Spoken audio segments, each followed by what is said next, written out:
Yeah. Yeah. Yeah. What? Just We're waiting. broadcasting. We're Oh, are we? broadcasting. Oh, yeah, we're live, mother. Oh, That's good. I like the way you cut that off. Excellent. Oh, I said I didn't want to laugh for a while. Jeez. You don't want to laugh for a while? Yeah, I always feel like I'm laughing all the time. Like it's I don't know, maybe a nervous Merry Christmas, everybody. I'm more like Ed McMahon in this situation. Oh, look. Hey, where are all those comic books you bought? Oh, which ones? The ones that you put on Instagram today. I have them in the back room. Why are they in the back room and not stacked up on your desk? Well, today was we have to put the comics out, so other things have to be set aside to make that happen. Howdy. Hey, no, seriously, you should go grab a stack of like the best ones, the most noteworthy ones, and we'll talk, we'll showcase them in the video or on the stream tonight. All right, we'll talk for a second then. Well, Eugene, you're just getting better and better. Every time I look back at that howdy, there's like more detail. Eugene, did you ever do calligraphy? This is it. This is my practice. This is you doing calligraphy. This is pretty great, I gotta say. Fantastic. Yeah. The problem is you have to talk. Oh, that's right. Or else Did you send out a tweet? Yes, I did. I did it under the Fantastic Comics account. And? I also did it under Instagram. Did you also do it under Big Blue Yule? No, but I mentioned Big Blue Yule, so I think that works that way. Okay. Nobody over there cares. All right, I'll do that. Hold on.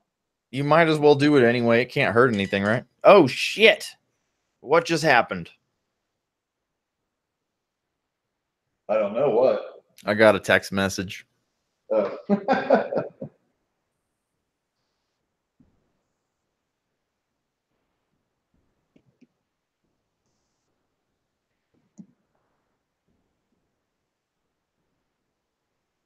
I guess.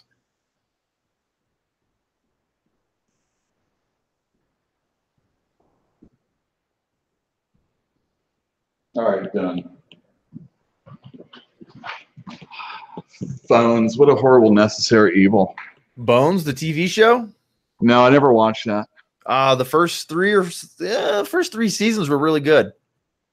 Yeah. I think it was 3. Hey, what's wrong with your dog?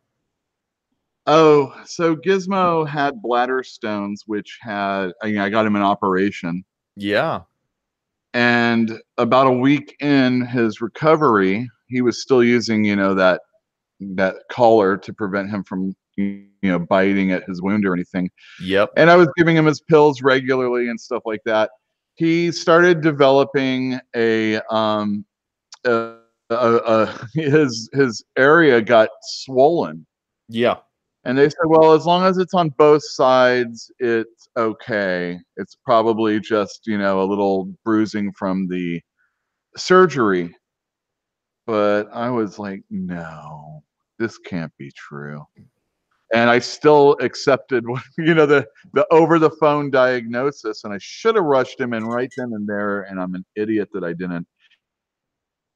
Anyway, especially when he eats, it gets a little bit bigger. But he has basically a hernia now. So that needs to be taken care of. Why does he have a hernia? I think since I'm an idiot, I don't really know. But the doctor basically said the interior in his stomach, basically, it just needs to get tied up, basically. Does it have anything to do with the work that they did on the inside? Did they mess up? I assume it has to. It's right a whole area. I know, but like they're never going to take responsibility, are they? Well, I don't know, but I was whining, not crying, but I was going to say I was crying. I was like, dude, I can't afford this.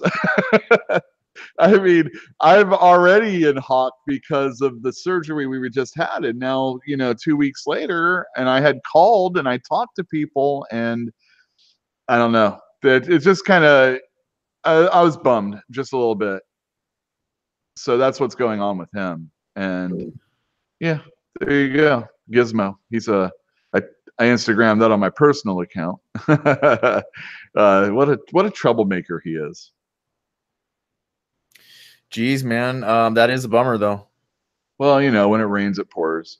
It's almost like that lady knew that this dog was about to get expensive, so she gave it away.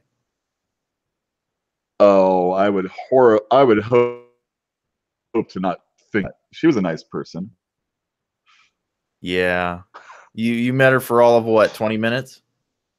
Well, even still, I mean, once I said, well, I mean, I could have taken it was set up so that I could take him to a vet and see what was up with him before I made the final agreement to take Gizmo. But I dug Gizmo immediately. And, you were there. You saw how he was. Yeah. And, yeah. when you're distraught, licking. You got to, constant licking. Yep. Well, we were wondering what was wrong with him. Maybe that's why he had kidney stones, man. It's like he constantly licking stuff. Yeah, maybe. Salt, well, I salt, figure, salt. Yeah, salt. I kind of figure like with Poach, I kind of denied him. So maybe this is like a little bit of a payback or something. You denied Poachy what? Dental care? I don't know. Maybe I'm wrong. I don't know what I'm thinking. I was just, Am I remembering correctly that Poachy, like at one point in time while I was over at your place, lost a tooth? Is that right? Oh yeah, he's lost a tooth before. Yeah, I have a tooth of his. Well, of course you do. Why would you get rid of it? Well, I'll clone him in the future. Exactly. Yeah, because I don't think the ashes are really his, probably. He won't have the same personality. You know that, right? Oh, well, no, that's not how cloning works, dude. A few shakes here or there, and I'm sure he'd be just back to normal. Yeah. He'll be the same exact dog physically. So any problems that he developed later in life, you'll be like, yep, saw that coming. Yep. Poachy well, clone. They don't live as long also, right? What, clones? Yeah. I seriously doubt that is going to be true. It's a dog. Who cares? Well, I mean, if you care enough to clone it, you do. Oh, yeah. Well, Gizmo's just here for the meantime until they're already cloning dogs. Race horses, all sorts of stuff. You'd think, we don't really need those. Maybe clone something we actually need. They're cloning them for money. Okay, so let's say you have a quarter horse that just won the Kentucky Derby. Right? Oh yeah. You clone that thing, and then you have two studs that can win the Kentucky Derby, right? The genetics are identical, so you end up being able to breed, twice as much. Well, I'm getting on the if there isn't a bandwagon, I'm starting one. I am getting on the no clone Kentucky Derby horses. Well, I don't know if there's a wagon for you to get on or not. I doubt it. Yeah. If you're against cloning, you're gonna be shaking hands with those right-wing nut jobs. Yeah. That's right. What are we talking about? Going to the Kentucky Derby? You are either on the side of science or you're on the side of crazy people. Yeah. Those are your two options, my friend. Yeah. That's it. Yeah. Science or nut job. Well, isn't sometimes science, I mean, my knowledge of science borders on religious, Your knowledge of science is ignorance. That's what you're saying, right? You're ignorant so what of science. I actually personally I probably I don't know how much I know. I feel like the thing is I know what I've been told. I don't know the reality behind what makes it said. So it might as well be gospel, is really what I'm saying. I mean, how does gravity work? Okay, so you treat science in a faith-based manner, and you prefer that faith over the faith of religion. Well, you know what? The religious part it doesn't matter. You live in California, it doesn't matter. Well, of course. Let's move on. So I heard a rumor that you bought some comic books on Instagram. No, you didn't buy them on. I heard a rumor on Instagram that you bought some comic book, or your brother did, whatever. Yeah, yeah. How much- Yesterday, I actually had off yesterday. Can you talk about how much you spent on said comic books? No, that would be telling. It's called Gauche. Yeah, Yeah, it's Gauche. Anyway, we got a good deal on them. I could say that. of course you did. You're a retailer. That's like the only benefit of having a retail establishment is that when people sell you stuff, you get it for nothing. Yeah. Well, Yeah. that's true. I mean, I try and so there's an art to it. You want to give them enough money to where they want to come back later on, Yeah. but you don't want to give them so much money to where you're not going to make any money off of it. Right. Or I mean, obviously you wouldn't do that, but the other factor is when you're buying bank issues, how long is it going to take for them to sell? And that's where the real worth of the books are. If we were a store that did online sales more often, we would probably turn these things around quicker and maybe even offer more front to get that stuff. But Yeah. we still offer a good amount of money. And when you're sitting right next to a half price books, it boggles my mind why anybody would sell a comic book of any value to half price books instead of come over here first. I can tell you why. Well, I know they have cash on hand and they're open till 11. Well, there's another reason too, and it has to do with those people that are not just selling comic books. They're selling some books and some comics. Yeah. Y'all don't buy books. Yeah. So if they want to do a one-stop shop, Half Price Books is the Walmart of books. Yeah. Used books anyway. Right. So well, they go over there. And what kind of effort do you really make at your store to tell people that you buy comic books? Do you have a sign in the window that says "We buy comics, top dollar paid"? No, you don't. Yeah. We've got a lot of fires burning, but we don't have a bunch of chefs or cooks, I should say.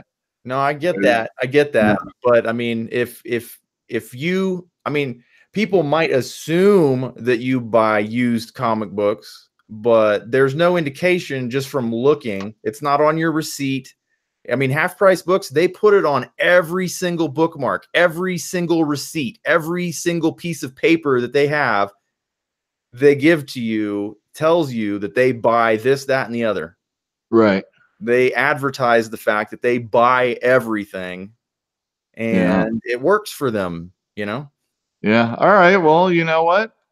I was putting on your receipt. On my receipt, I was putting, this show, but forget this show.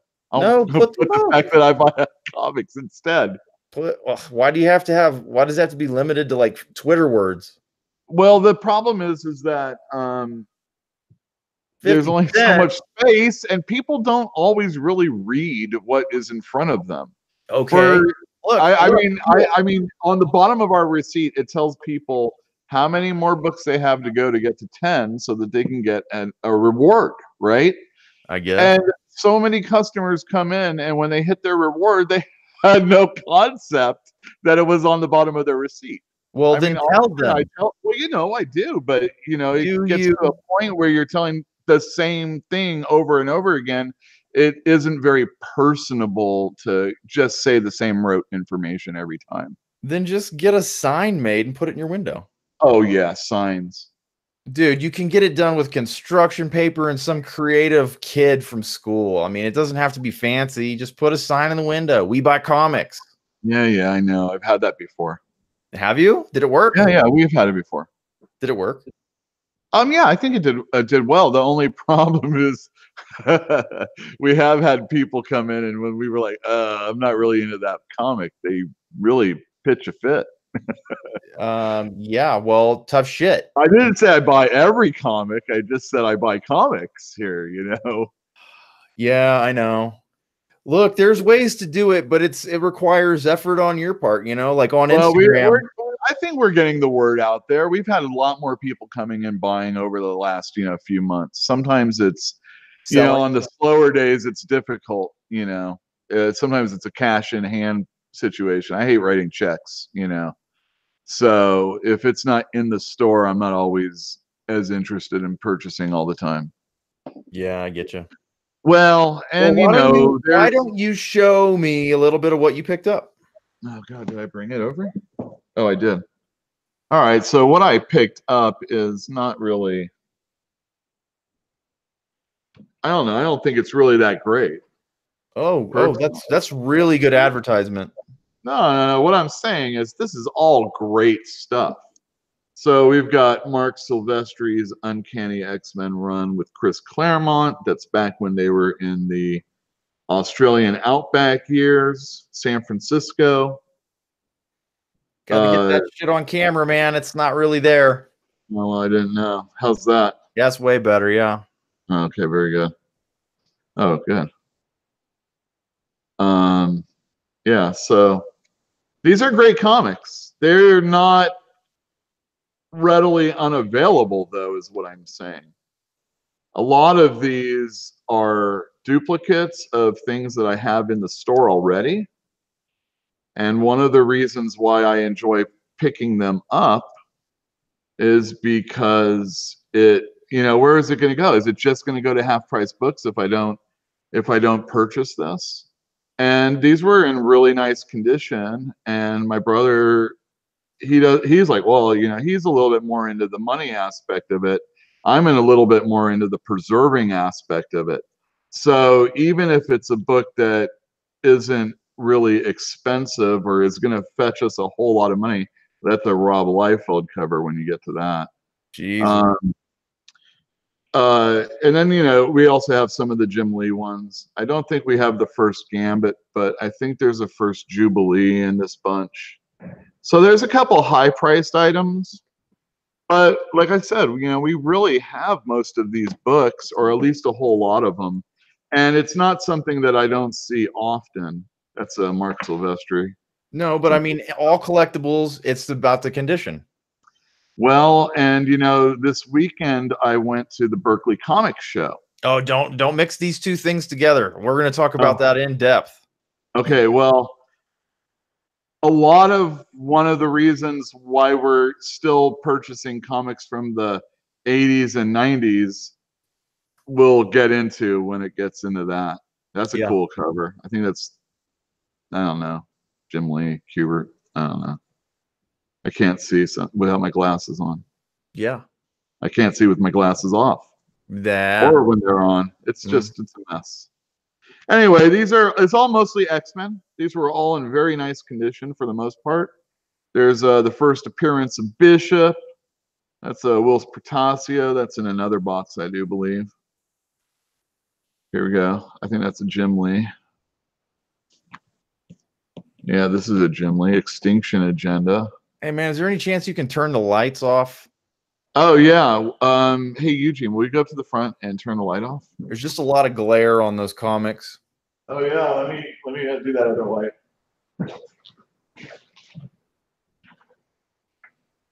The 90s are back. You're kidding. Oh, man. I can't wait for grunge to come back.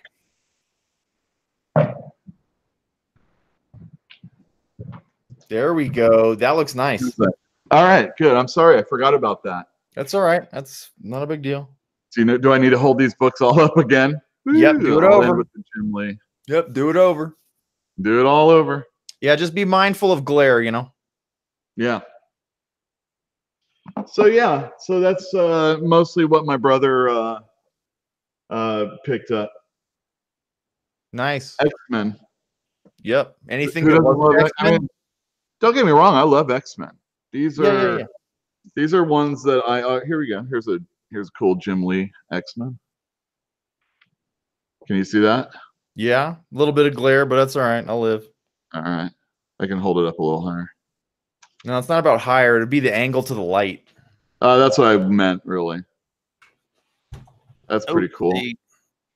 I have a customer. He told me how he didn't enjoy how Psylocke was race changed from a proper British woman and to an Asian woman. And I don't know. It is a weird thing, and I thought it was weird when it happened also. but you don't take into consideration that Asian representation in comics, especially in the 90s, wasn't really there. And there's Jim Lee, you know, doing it. And I don't think I have as much of a problem with her character being Asian if I look at it in that light. But recently she's back to being a British woman. No kidding. Yeah.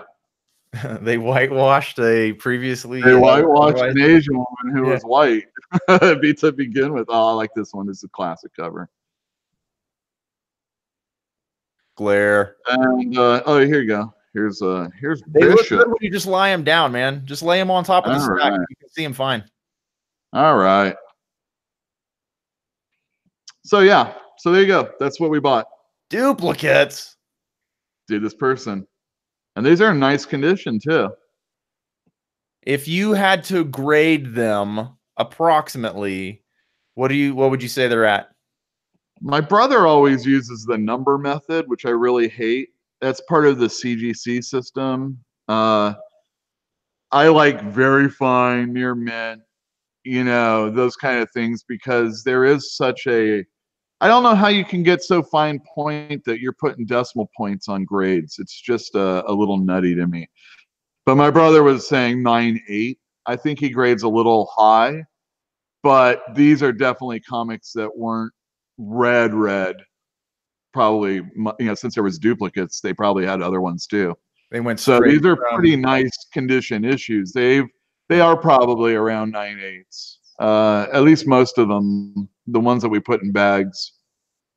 So I don't know. I mean, I'd have to look at the spines to really make sure. And you know, you want to turn on the lights and really get in there if you really want. The problem is, again, these are comics from the 90s, and there's either near mint or not mint, as far as I'm concerned. Because would you go ahead and put your glasses on to do the grading? I can't do it without lights on. I'm an old man now. You're old. You need to really, what you do is you get it out of the bag, and then you just want to check out the spine and see if there's any cracks. Now there is this one, if you look at it, it's got a little bit of a roll. Now it could either be a misprint, so you have to turn it around. And yeah, it looks like it's a little bit of a roll, so then that affects the grade. So you have to look and see how much of a roll is allowed. And then you got to wonder whether or not you can fix it and how much that might damage the book. If I'm not mistaken, rolling is caused when you stack a bunch of comic books horizontally on top of each other.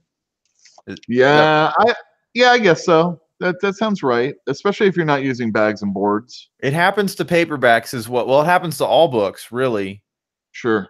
If you stack too many books on top of other books horizontally, the ones on the bottom can get kind of crushed, such that you end up with spine cocking and rolling and etc. Oh, really? Yeah. We deal with it all the time in my business. Okay. Well, wait, paperback books? Yeah, buddy. Hardbacks too, though. It can happen to hardbacks. Yeah. Well, how do you? I mean, so if you don't lay them flat unless they're in a box, I'm assuming, right? Yeah, I just lay them flat for transport. That's it. And I wouldn't do it for comics ever. Yeah. I would always keep them vertical. Well, I mean, I have my stack of comics. I don't care what happens. You know, I just don't want them dirty. That's nice, Eugene. That's good. What does it say in the characters there? Problematic. Matlock, not Matlock. Oh, you mean what she's saying? Yeah. Oh. She's saying shit. Are you cussing, Eugene? Is that foul language I'm hearing? It sure sounds like it. Gosh darn it. I'm not allowed to cuss. Well, I think we did last week anyway. I was mad. You were mad. Operating YouTube technology is difficult for us. I think I figured it out though. So I think we're good to go from now on. Except I had a hard time inviting you today for some stupid reason. Yeah, whatever. It worked out. It did. So okay. Yeah, like I said, these comics are not on. They are out there. They should be pretty easy to get, but they're nice. I like them a lot. These are some of my I'm telling you, favorite man, it's books all that I've about read. condition. Like for those, like if they're close to 9/8, like Yeah. that's the kind of stuff you can mark up a little bit, because if you do have duplicates, you get to sell those for a little bit cheaper. Sure. Even if they're collected into trades, people want the issues, and if they do want the issues, they're going to want to pay for the best copies they can get their hands on. Well, and then it just depends. I mean, there's always times when people want to buy comics, and back. I think right now it's a time where comic fans are actually purchasing back issues, and it makes it easier to buy stuff during that time also. From the 90s? No, just period. I mean, there are. I mean, oh man, buying comics from the 90s. That's I would not put my futures in that, if that's what you're saying. I mean, they're nice comics and I appreciate them, but I don't put a lot of money into them. There's an awful lot of them. There is an awful lot of them, and I mean, there was obviously there were some excesses of the 90s that a lot of people like to talk about, and during that time people were buying a ton of comics. Some were speculators, some really liked the stuff and wanted multiple copies. There was a lot of signing going on during that time. Comic books were very rock and roll, and so there's a lot of that out there. I mean, there was a lot of that Atari game out there. Actually, there weren't that many of those ET Atari games out there. They got mostly buried in a landfill. Well, that's what I mean. I mean, they're not out there, man. They got buried. Image comic books. They got buried in a bin. 9.A. Is that Garfield, the Heathcliff knockoff or whatever? That's the other. So grading your comic books. I've heard people. I'm not a big CGC fan when it comes to grading. It feels close to a racket, personally. It is a racket. But I appreciate the fact that when you are buying stuff online, there is somebody that said, "Hey, we are an accepted brand that says that it's this, and you can at least say it's going to be that at least a little bit, to some degree, because you don't know who the person on the other end is." Yeah. I said my brother maybe grades a little too high. He thinks I grade a little too low, but that's because I third grader. Yeah, well, I mean, the thing is that the way I grade, anybody can do it. Anybody can see if something is perfect or if something is like thrashed. Nothing is perfect. Those are the only two things I'm looking. Well, you know what I mean, though. I mean, I think people throw around that 9.8 shit way too often. Like, it's just people. I think people overgrade frequently. Yeah, probably. I mean, you get excited, and there are allowances, obviously. Yeah, but every time you write on a comic book now, but if it was something from the 30s, well, that's a different story. Well, it is because of time, but that's how I'm treating the some of the 90s comics, because like I said, so much of them are thrashed and were purchased by kids, and even though a lot of them were purchased for collectors or speculator, it didn't work out, and those things they're in boxes and places, but until there's a destruction of a ton of them, it shouldn't go for too much, man. I'm always surprised when I see a Death of Superman issue cost a lot of money, or actually I should say I am always surprised when I sell one for like about $25. That's ridiculous. I mean, what was there, like 2 million of them out there or something? It was like more that? than 1 million. 3 different copies, There were multiple different covers and different ways to get it, and they printed over 1 million of them. Yeah, exactly. I mean, that's a lot. That's a lot more than people that are collecting comics. And even if half of them got thrashed, that's still a lot that are out there. And to sell one for $25, I feel, it's in guide. That's what I feel bad about it. But I also don't think that I usually sell it that much. Usually it's the book that collects the entire story. Who cares about that issue? Everybody that reads trades. Well, yeah, but when you're reading trade, I mean, so yeah, are you going to buy a Death of Superman, knowing that for $25, knowing that there's probably 400,000 out there? No, I'm not going to, but I'm not a ding dong. Yeah, well, you say that. Yeah, I'm not a ding dong about comic books. How's that? Yeah, paperback books, I'm a ding dong for paperbacks. Absolutely. sci-fi, fantasy. I don't think I'm a ding dong though. What you mean? Because you're purposely purchasing what you're getting? I think I know what I'm doing. Oh, I see. I'm not spending $25 on a Superman comic book. You know what I mean? I'm not a fanboy. Well, it's different when you're on one side and the other, and if you're trying to make up so I I have holes in my collection that at one time weren't holes, and you have to go back and get them if you care. So I don't know. There might be a day when I'm like, lately?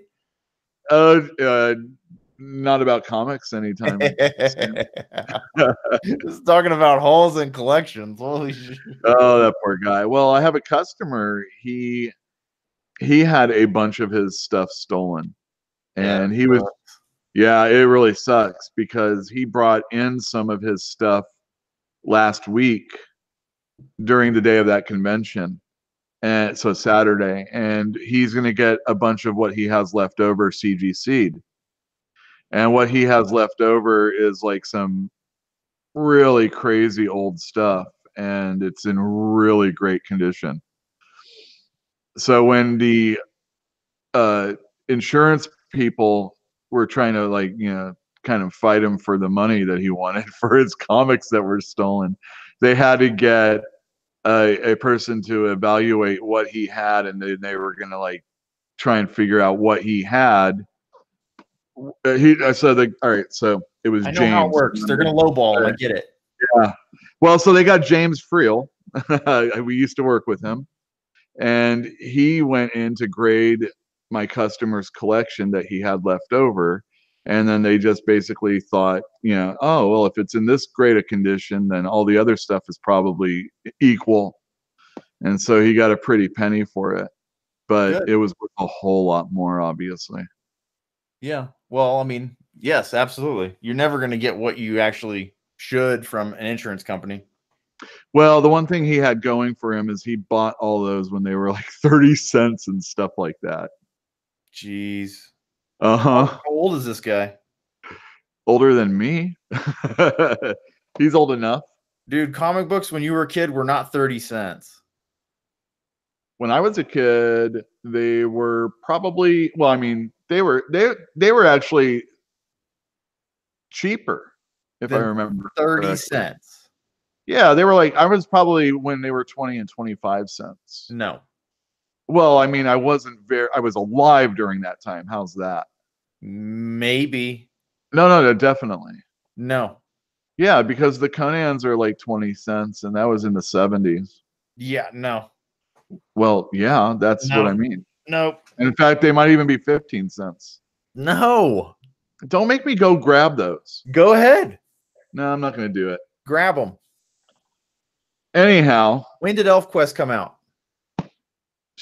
I don't know, 86? No, they were in the 70s.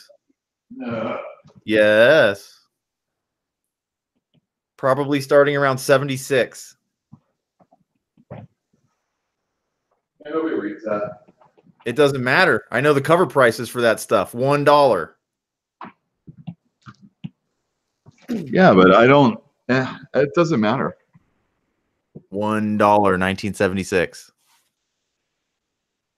Yeah, but that's an independent comic book. Don't be stupid. Oh, okay. Independent comic books always cost more than the mainstream companies. That's kind of what I was talking about last week. It's not like that anymore. In fact, the mainstream companies are doubling and tripling the prices of the comic books sometimes. Yes, because they have a monopoly. They don't have a monopoly on anything. They have a biopoly. No, they can spend so much money. So it was just reported that DC Comics is going to lessen the put out monthly. And Okay, when you say that, you mean the number of comics they put out? Yeah, they're going to go back down to just 52 monthly titles. Okay. The new 52? Yeah, well, this is the new 52. The new rebirth 52. That's good. No, it's not a relaunch. It's just them saying, hey, we realize there's a lot of comic books out there, and less is more sometimes. Well, they can. Marvel, on the other hand, they're like, you know what?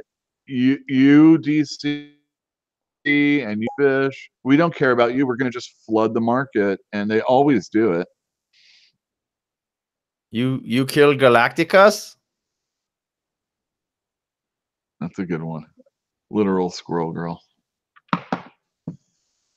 Yeah. So you went to a comic book show in Berkeley. Yeah, I did. Or maybe we should call it a sell-off. What is it? It's the Berkeley Comic Show. They actually had artists and is it monthly? No, I think it's 4 times a year they're trying to do it. Also known as quarterly. Quarterly, yes. Okay. Yeah, it's a bunch of dealers, whether they be store owners, former store owners, fans with a bunch of stuff. I don't know. People rent out tables and they have long boxes that you go through, and it's a lot of expensive stuff and a lot of cheap stuff, and it's fun if you like going through comic books and meeting a couple of creators. Nice. Who was there? Brent Anderson. He is an old timer that worked on Kazar when I was a kid, and he's really well known for having done Astro City with Kurt Busiek. Yeah. He's done it for like a long time. That's a great series. Nice. Did you pick anything up? I sure did. So this is stuff for your collection. Yeah, so we were talking about holes in collections, and I was going through my amazing. I often want to collect Spider-Man again and get my older issues back. And when the last one occurred, the Berkeley Comic Show, I got a 151, and it really excited me to get some other issues. So I was looking through my collection, and I noticed I had a whole of 252 missing, which is the first black costume in The Amazing Spider-Man. And it's going for a lot of money because the black costume is Venom, and then there was the movie and all this other stuff. And I found a couple of copies I felt like I could afford, but they were not pretty at all. And it burns my butt because I know we had multiple copies when I was younger. And they should have all been in really nice condition, because most of my stuff is usually still in really good condition from that time. So it was like I was telling the guy when I was buying it that it was a real bitter pill I was swallowing here. Because you were spending money on an issue that wasn't that nice? No. The one I got was really nice. I got it. So again, I don't buy CGC comic books, but I did this time. And the Spider-Man was a 9.6. Ouch. And it looked really, really good. I'm sure it did. What percentage of your sock bank did you get to spend on that one? So I took a $300 and $310 in cash with me, and I was like, I'll buy something that's $150. That comic was priced at $290. What? And that is real. I mean, even with CGCing a comic book, you figure that's like an extra $60. That's way higher than guide. And looking around, and people in lesser condition were asking for equal amount of money, basically. And it wasn't slabbed, and it was really difficult to want to buy that. So I asked the gentleman, because I hate haggling. And I asked him what kind of deal would he do? Because I just can't buy a $290 comic book, just on principle, I mean, Jesus, watch it comes in tomorrow, It won't. Oh, you never know. the guy with the X-Men might have some Spider-Man. Anyway, he gave me a break, and I was pretty happy, and I paid with credit card instead. So there you go. I was outside with my buddy, and I was trying to decide a book, and we were looking on eBay prices, and before Christmas they were going for about $250, and I was gonna go in and just talk him down to 200 because he had a 9.4 that he had it priced at like 240. And I said, well, maybe he won't like it if I say 200, but then I'll be like, well, what about this 9.4 over here? But then I went in and I just had to have the 9.6 instead. 2 points. Yeah. 2 tenths. That's a big deal though, man. That's almost perfect. Yeah, it's pretty nice. And if I don't need a lot so my Spider-Man collection, the thing I've decided is what I'm going to do is I'm going to get 100 issues in a row.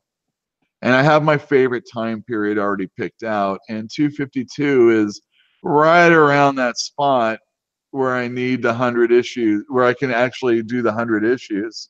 So I figured, I better get it now, because if it goes up, I'm going to be like, God, I could have had it for a little bit less, and then I'll really be upset. So I did it. I pulled the trigger. Yeah, no, I think you did the right thing. I think that it's foolhardy to be a store owner and wait for those comic books to come to you. It may never happen. It doesn't matter if you're a store owner. It doesn't matter if you're a collector. If you want something and you see it, you should get it. That's always the thing with comic books, especially. If you wait, you're going to be waiting forever. Oh yeah, even hardcovers and collections and stuff like that. So many have gone out of print for whatever the reason. It doesn't matter. The one thing I'll say about a '90s comic that you might want to get is Dave Sims' Cerebus when it was in Spawn. I forget what number that is, like number 9 or 10. 10, I think it is. I just gave you my copy.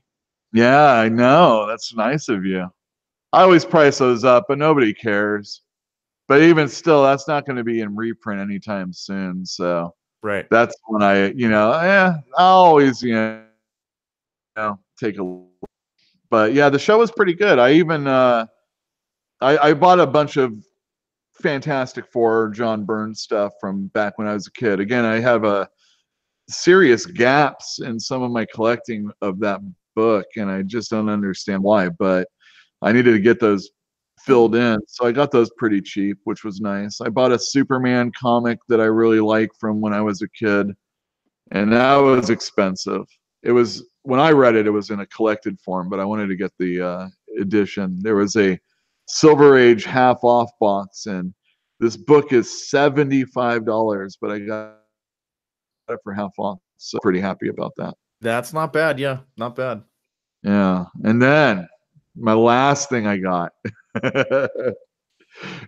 there was some high grade comics that Jeff and I saw, and one of them was Cherry Pop-Tart, and I noticed that there were two of them, and one was more expensive than the other, and the one had like a stain on it, and I don't think that's something I would ever want in a porno comic book, a stained porno comic book of any type. Why wouldn't you want that? Why wouldn't you?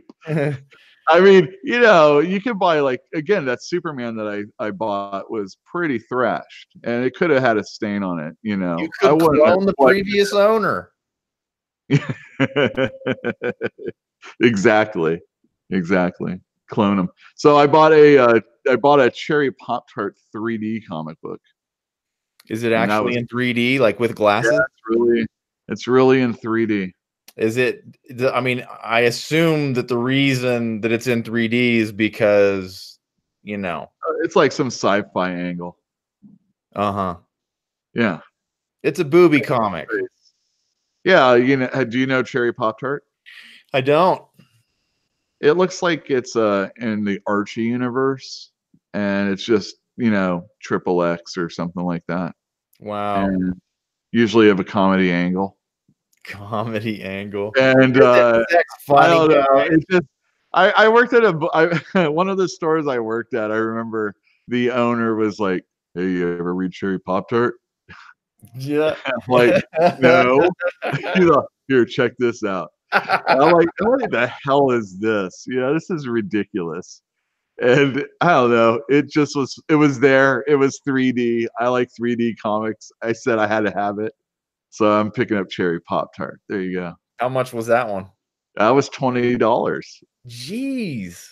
Yeah, and then I was thinking, God, you know, what am I stupid? Now I'm buying underground comics. Well, I mean, those actually do have low print runs, don't they? Yeah, well, I mean, you know, there's all sorts that do. I was thinking of buying a Turtles comic. I've never had a first issue, a first, you know, the #1 comic of Turtles.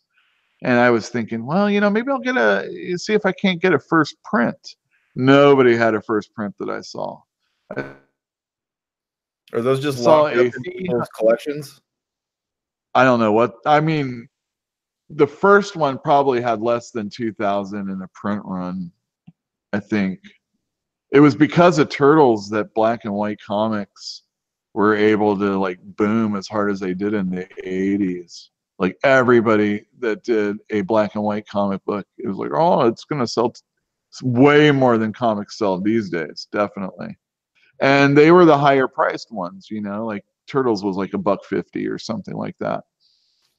And everybody was speculating on the next black and white comic. I remember my dad bought a ton of Troll Lords and Fish Police. I And remember Fish I Police. just want Teenage Mutant Ninja Turtles. Just get me the turtles, please. I don't know anything about that Troll Lord one you're talking about, but I love black and white comics. Like Dark Horse, their whole comic company was based on black and white comics. It felt like Concrete and well, eventually Sin City's even in black and white, but they had done color by then. But yeah, yeah. Boris the Bear, that was another one. Did you ever read that one? No, you pretty much know everything I've read comic wise. Poison Elves. Poison Elves and Elf Quest. Yeah. There's a lot of Vertigo stuff that I read too, but as far as black and white goes, there were some anthologies and stuff that PC put out, or maybe it was EC. Yeah, spider on his head. Who did Anything Goes? What was that? Phil Foglio? No. It was an anthology. Was that a Phil Foglio anthology? No. Oh, I don't know who did Anything Goes. I forget that one. Obviously, I think Phil Foglio did it. I think he might have had something to do with it, but he didn't do it. And I think it was PC Comics that published it. I like PC Comics. I didn't read all their stuff. They did a lot of really interesting stuff. And I think Marvel was even doing interesting stuff in black and white back in the day under their Epic line. Yeah. They had like Epic Magazine, I think. It was Epic Magazine? I think it was, yeah. I remember like a fantasy series that was black and white that they did that was gorgeous, but I never was able to find. It might have been canceled. I don't know. I think I had issues like 1 through 3. And you're not thinking like Black Dragon, are you? No. I think it was called The Enchanter. I don't know that one. It was good. It was beautiful. Really, really nice. It might have been John J. Muth, actually. John J. Muth. I forget what company's collecting. It's probably IDW, but I think it's him. He did Moonshadow with J.M. DeMatteis back in the 80s, and that is a beautiful book, and I can't wait for that to be collected again. Moonshadow. I'm finalizing. It's a hippie sci-fi kind of comic, but it is really, really good, and it's beautifully illustrated. It's like painted. It's just a great book. I'm finalizing the order on that one right now. When will that come out? Probably like March, I think. Oh, I remember these. With the smiling moon. Yeah, no, I remember these. Yeah. I want to say it was called Enchanter, though. I'm gonna look it up real quick. All right. And So yeah, yeah. So what did you read Oh, this oh, week? wait. I want to wait. Before that, so the thing about buying that Amazing Spider-Man 252 kind of goes back with these X-Men comics that my brother bought. There is right now people looking for, that stuff that they let go of. Key issues, obviously, but there's a lot of that other stuff, and they were very expensive at this show, so it's not going to go down anytime. So I think these back issues are something to definitely hold on to if your comic store, don't just sell them. I mean, people are selling them expensively, especially if they get slabbed, but that's costly too. Yeah, I get that. I would let people slab their own damn books if they really want it. Hey, so it wasn't Epic, it was Eclipse. Oh, Eclipse. And it was called Enchanter, and it looks like it must have been canceled because it was supposed to be 8 issues long, and there appear to only be 3 or 4 issues online. It says 1 of 8, 2 of 8, 3 of 8. I think they picked it up. It was on Express Press for number 1, and then Eclipse for 2, 3, and 4. No, I don't know, man. I don't know. I think it got canceled. It's really good looking though. It's sad when a title ends. It's kind of. You mean before it has its final run? Yeah. Yeah, I mean, those independent books, that's often going to happen. If it's just a person that has to work and get that stuff done, it's going to take a long time. When I was reading Drawn and Quarterly comics, they were doing all the graphical and Peep Show and Chester Brown and Seth and all those guys. Sure. And people doing that stuff, and it took a long time for those comics, way longer than quarterly comic books. Sometimes it's like 6, 7, 8 months. Adrian Tomine was drawn in quarterly also, and his stuff, it's glacial, waiting for it to come out. I think Charles Burns was like that too, though. Yeah, Charles Burns. I mean, there's a lot of art and effort put into those comic books. There's something to be said for the guys that can churn it out and still look good. Oh yeah, for sure. Yeah. Okay, so tell me about this last week. Tell me what you read last week. All right. Okay. So I was getting a lot of work done in the store. Okay, so we're going to start with excuses. Got it. Yeah. I read Invaders from Marvel. Okay. And that was quite good. I liked it a lot. Chip Zdarsky, that's the guy who did Marvel 2-in-1 and Spectacular Spider-Man. He's also worked on Howard the Duck for Marvel and some stuff for Image, like Sex Criminals, where he's the artist. I know. So he's writing this one. It has 2 artists. There's a flashback and there's a ongoing story, and it features Jim Hammond, who is the original Human Torch before the Fantastic Four, and he is basically going and just trying to relive some of his memories of his World War II friends and people before they die. Meanwhile, Namor, who's the Submariner, who was in World War II with the other invaders, which is Captain America and Bucky and Human Torch and Toro and whoever else. Anyway, he's kind of gone mad with power, and he's trying to get a coalition of Atlanteans, I guess, to fight the world. So that's kind of what's going on with that story. I thought it was quite good, though, and I like how they interweave the stuff that happened in World War II and how it plays a part on the comic that's going on right now. Nice. Hey, what would be really cool is if you had the issue that you're talking about. Yeah. Do you have it? Go get it. I mean, because I would like to see what you're talking about while you're talking about it. Well, that would have been good. Yeah, for the future. Yeah, sure. Just an example. Butch Guice is doing the World War II stories, and he's a good artist. He's been around for a while. And then this other person who's doing the current day stuff, it's kind of it's good enough. GE. GE, it's not bad. It's not offensive. It's just not as spectacular as Butch Guice. He really knows how to tell. He could do the same panel layout as this new person, but it would just look more spectacular, more than just, oh, look, I'm pointing here. Anyway, it was a fairly good book. I liked it a lot.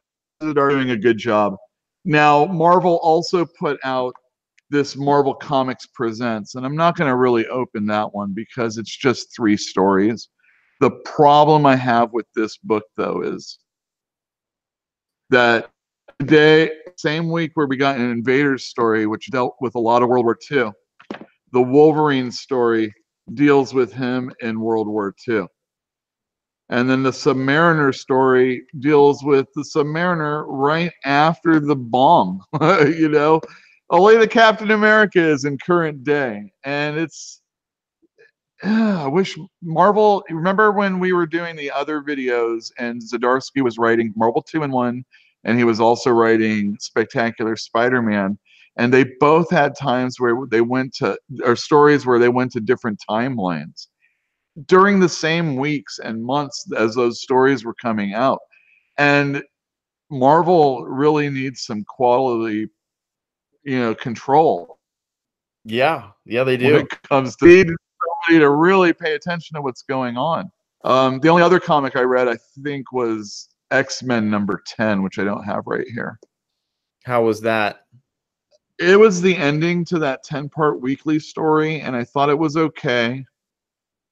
Pretty much what I thought was going to happen happened, but not quite in like the way I thought it was going to happen.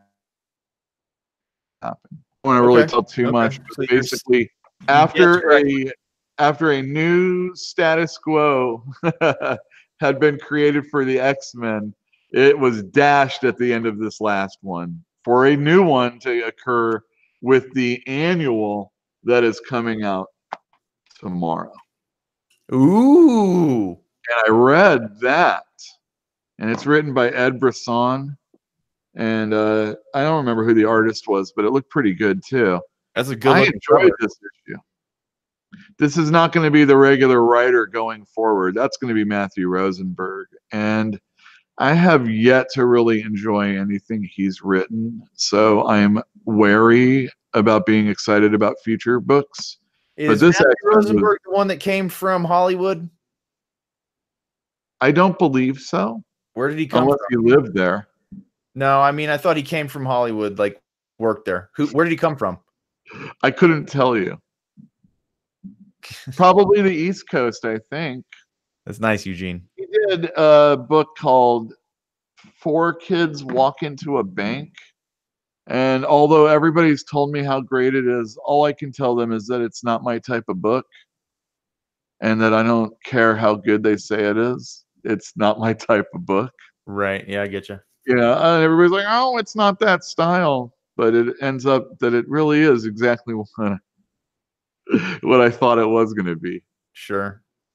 That's So, unfortunate. But he's done a lot of other things for Marvel recently. He did when we were doing the Resurrection of the Phoenix, when that was coming out. We had talked about that book. He also worked on New Mutants recently. He's done a lot of comic books that have some sort of movie or television affiliation. So he writes The Punisher, that has a Netflix show. He wrote The New Mutants, which had a movie from Fox that probably will never be aired unless on Disney streaming, maybe. He wrote a Madrox miniseries, and there had been a heavy rumor that there was going to be a Madrox movie before Fox sold to Disney. And then he also wrote, there was another one, I can't remember, but it was It was like he was just getting all the potential. It was like he was writing all the things that were going to be movies or potentially were going to be movies or TV. And yeah, that's not exciting to me. Okay. But he's going to be doing X-Men, and I can't fault him for that whole movie angle. You know, there's going to be one of those. Oh yeah. Oh yeah, and everybody's excited about that. But as you can see on this cover, Cyclops is back, and this Yeah. this He's looking good too. Cyclops came back. Pew pew.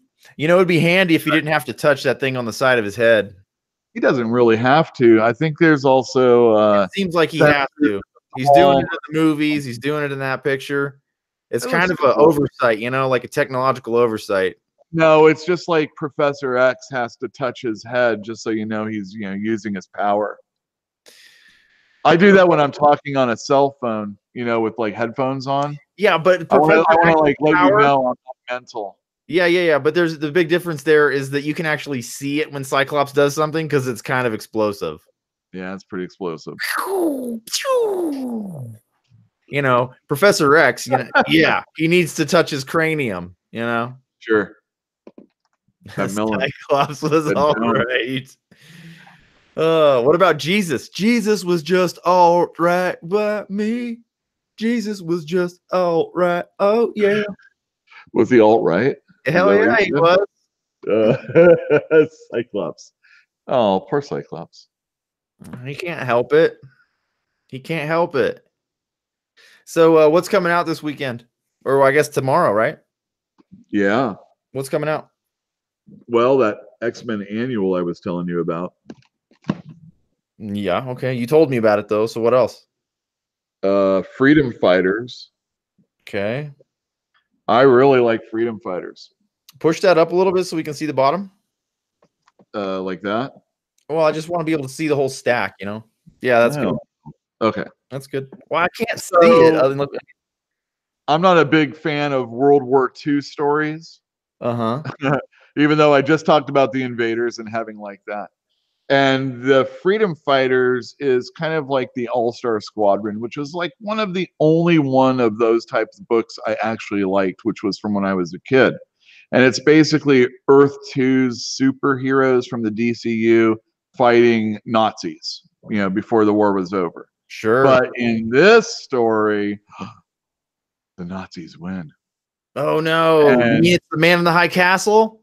Well, but with the All-Star Squadron. And the All-Star no. Squadron get torn apart and on television, and everybody sees it, and it's so demoralizing that for like 50 years we're like in Nazi rule basically in America.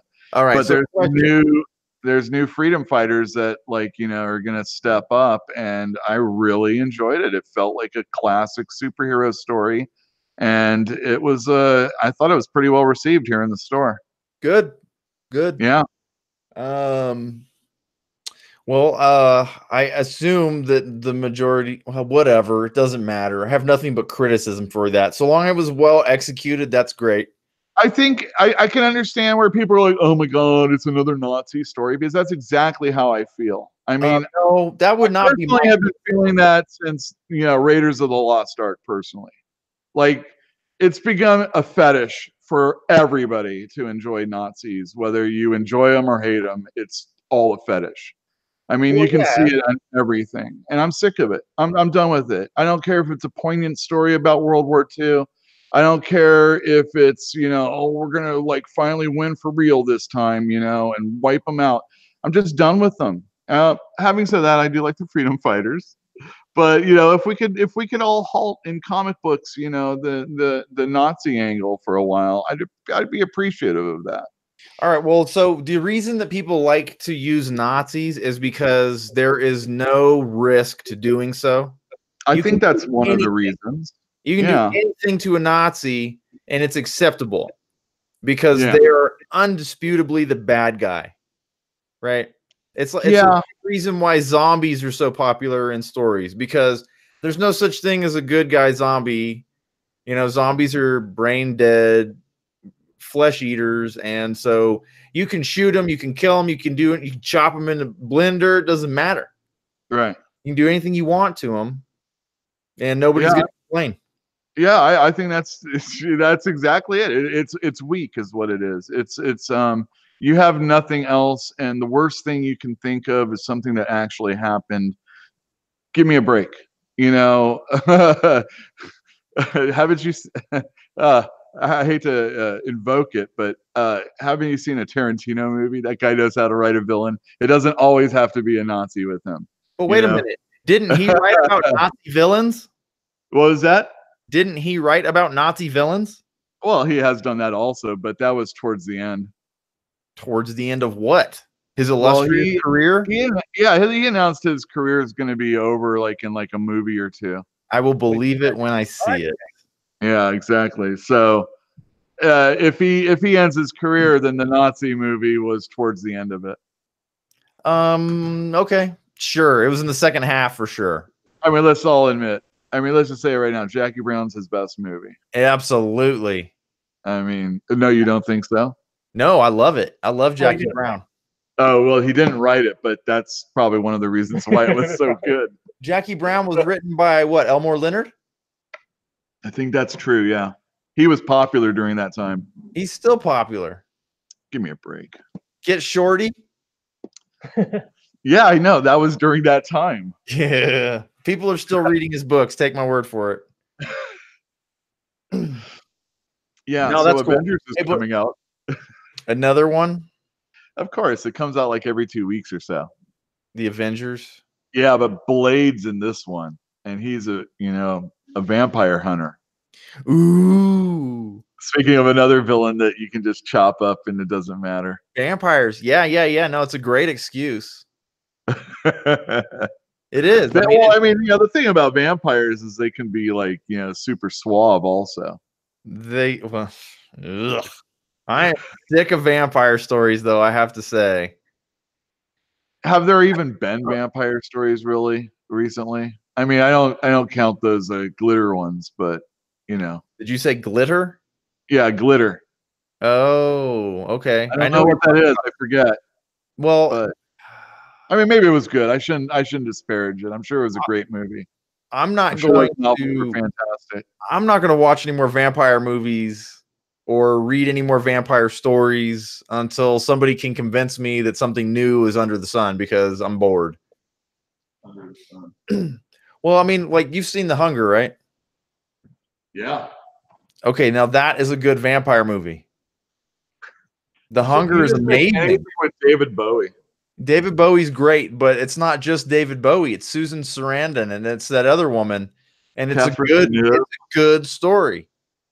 It's pretty. You just like it because it's so sensual, and sexy. It is a erotic. good story. It's porny, is what that is. No, it's not. It's close.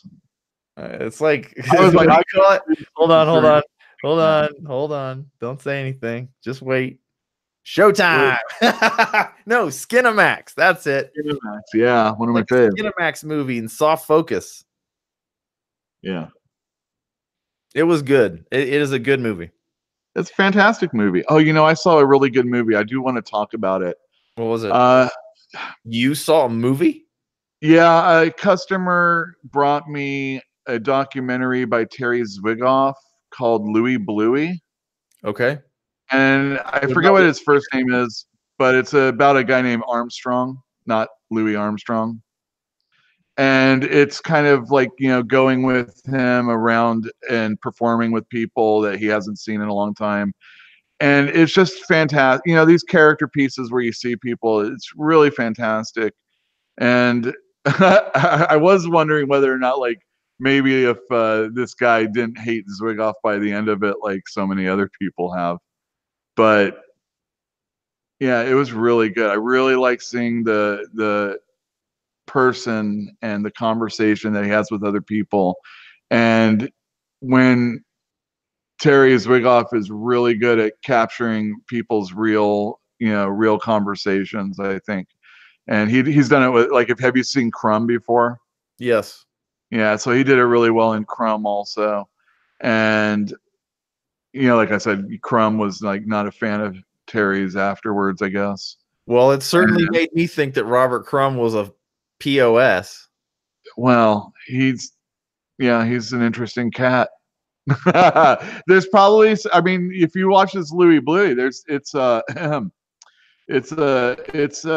can be problematic, hearing people speak, like they do. But I was really impressed with it, and I liked it a lot. So if you can hunt that one down, I recommend that. Nice. What'd you watch But it it's on? like all Betamax? about like music and stuff. Okay. All right. I didn't hear you. I asked you if you watched it on Betamax. Betamax. It was a DVD, my friend. Oh, it's It on had TV. outtakes Oh, okay. and everything. Oh. Betamax. I never had no Betamax. Yeah. So here's that Avengers cover. This one's Yeah. going to be about the Iron Fist from 1,000,000 BC. Ooh, 1,000,000 BC, huh? What's she gonna be fighting? I don't know, probably like cavemen or something like that. That's lame. All right, American Carnage. Yeah, American Carnage. I'm gonna end. Well, yeah, you already know about the X-Men and all. American Carnage. I really enjoy this one. This is a new Vertigo series. This is on a 3rd issue. It's written by Brian Hill with Leandro Fernandez doing the artwork. It's pretty. Nice. Yeah, I really like this artist. He's done some really fantastic stuff in the past. He did some Hulk when Bruce Jones was writing it, I do believe, and it was really dark and spooky, and really good scary monster stuff. He also worked with Peter Milligan on some things. He's fantastic, and Brian Hill's and he's done a bunch of stuff. He's kind of like, I think he even like wrote for the Titans TV show, but he's written Wildstorm. He did the Brian Cray story. Michael Cray story, Okay. I mean. Yep, I remember. So a few others that I don't read, because he usually writes things that have a little bit more kind of like this, like a little crime aspect. This is about an undercover former FBI agent, and he can pass for white even though he's black, and he's trying to catch this congressman, I guess, that's like racist and like controlling things with his sort of Klansman type stuff. Anyway, it's pretty good. I like it. It's got good dialogue, and I enjoy the interaction, and it's not so it doesn't make me tense up so much that I feel claustrophobic like a lot of these kind of stories can get when someone gets in really super deep and can't get out. Although maybe it will this issue. It's possible, certainly. I mean, you want to play that angle up a little bit, but it doesn't have to always. It usually is, and I think Brian Hill's pretty good, and it's a good looking book too. I like it a lot. Nice, very nice. Yeah, so those are some books. Okay, cool. And that's what's coming out that you're excited about for tomorrow. One last one. There's a Guardians of the Galaxy. Yeah. It's written by Don, and he did Venom. Wait, it's written by who? Donny Cates. Oh, Donny Cates. He does that Redneck comic book about. Oh, that one was kind of like a different take on vampires. They're those hillbilly vampires that own a cattle ranch and like a steakhouse. So they drink the cow blood, and then they serve the meat to the normal people. The normies. Unfortunately, at the end of the first issue, there's a big old fight, and it ain't good for them. Right. I remember somebody outed one of them. Yeah, that does happen, I do believe. Yeah. Oh, that's funny. We were talking about Black Badge. Yeah. Remember how we were talking about that one character? Yeah. Something very interesting occurs at the end of the last issue. Oh, no. Did it have something to do with what we were talking about? It happened. A lot of what we had to talk about. Yes, and it's amazing. It's a stunning turn. It's really what happened. The team dramatic is going to change immensely next issue. It looks like super cool. And I really enjoyed Black Badge last week. I'm sorry I didn't say anything about that. Well, you're fired. Yeah, but that's cool, man. That's cool. Hey, I got to I think that we're working on format. I think I see it, and I think I know what I'm liking right now, and I think I can tell you what I want to keep. But we are getting on to the 1 hour and 15-minute mark. Yes, sir. So I think it's probably time to shut down the stream. Sounds good. But I think that we might want to. Maybe we might want to. Well, anyway, let's end the stream. So why don't you say goodbye to everybody that's watching? Goodbye. Bye, everybody. Twitter at Big Blue Ewell. That's Big Blue UEL. Or you can follow my store at Fantastic Comics on Twitter or on Instagram. And we'll see you next week. Thank you very much, Ewell. And Eugene, show that, please. And that's where you follow Ewell at Twitter. Do that if you want to come back and join us again. We do this every week from 8 Pacific Standard Time to 9 p.m. And that is, well, we're a little late, but that's fine. All right, I'm going to end the stream there. Thank you guys for watching, and we'll see you next week.